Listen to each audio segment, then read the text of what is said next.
Welcome to the channel, guys. Today we're going to be talking about a 2019 release from Mancera, Precious Oud, so stay tuned for that.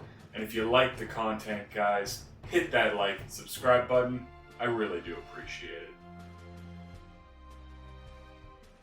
Precious Oud is another new release from Mancera that is a company that keeps pumping out new releases. And this one sounded interesting to me, so I'm going to check it out. I'm going to talk about it today. This one has top notes of whiskey, oud, bergamot, and leather. The middle notes are patchouli, violet, rose, magnolia, and tiramisu.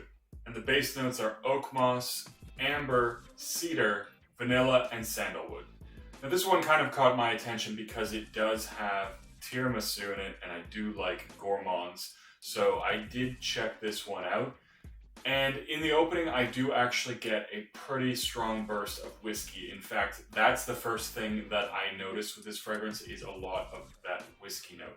Underneath that I get a little bit of sweetness that I think is coming from the tiramisu, and it does have touches of leather and a little bit of woodiness, and at least in the opening I do pick up a hint of the rose, but not that much. Which is nice in my opinion, not because I don't dislike rose oud combos, but I also feel like it is probably one of the most done fragrance combinations of all time. And ultimately, I think that I like the idea that this in some way moves away from that and gives us a different combination. Now I will say this is one that probably you do want to be a little bit careful about overspraying. I did find, especially the first time I wore this fragrance, that the tiramisu note can be very, very sweet. It does at times border on being too much, and especially if you spray too much, that sweetness and that sort of tiramisu vibe is just going to be overpowering. But what I do like about it is that it has this nice balance between this booziness and this sweet tiramisu dessert.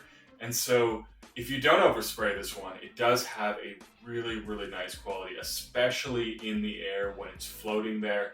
It has this really nice balance of a little bit of sweet tiramisu and a little bit of booziness. I also think that's a very interesting mix, so it's very creative, I think, to try and combine booziness with a dessert.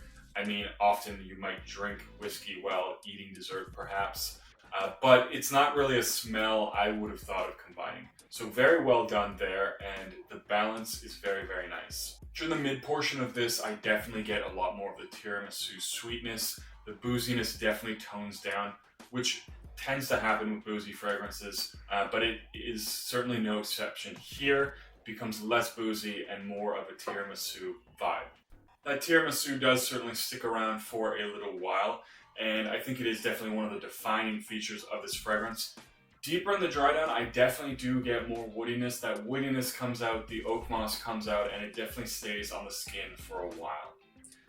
This one does have pretty good performance. I will say the sillage I've been getting from this, the couple times I've tried it out, is quite good. It's not absolutely beast mode, but it definitely is not a skin scent.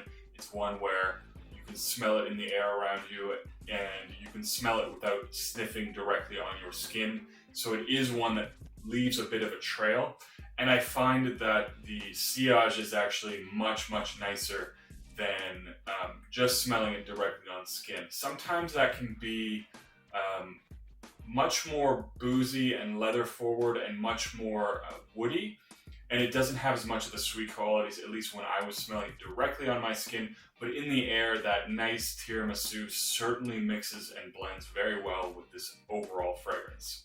Longevity, not fantastic on this one. I got between 6 and 8 hours, closer to the 8-hour mark both times, but ultimately not absolutely insanely long lasting, but not terrible performance either. The longevity is certainly within that realm of where it's not bad. So not too much to complain about there. With the projection, it does last about 2 hours, and the sillage certainly continues throughout the life of the fragrance. So it is something that doesn't sit too close to your skin. It is something that leaves a bit of a trail as you walk by. and it does have a very, very nice quality. So overall, I do like this fragrance. I don't know that I absolutely love it, but it is definitely a very nice and interesting combo. And for somebody who does like gourmand fragrances, this is one you certainly should at least get your nose on. I think ultimately I'm going to have to wear this decant more, see if it's something I really love. But I have to say that I've definitely been trying out more from the House of Mancera recently, and I do definitely like what they have to offer. And I do feel like they have a fairly reasonable price point. You can get a lot of these fragrances, especially on discounters, for a pretty good price considering you're getting like 125 milliliters or something like that with this fragrance. So I think ultimately it does have a combination of quality and value for money. So I think Mancera ultimately is a good company that I'm going to want to check out more. But that being said, that is the end of the video. That's it for this one, guys. If you haven't checked this one out, get your nose on it. And as always, don't forget to like and subscribe, and I'll see you guys in the next video.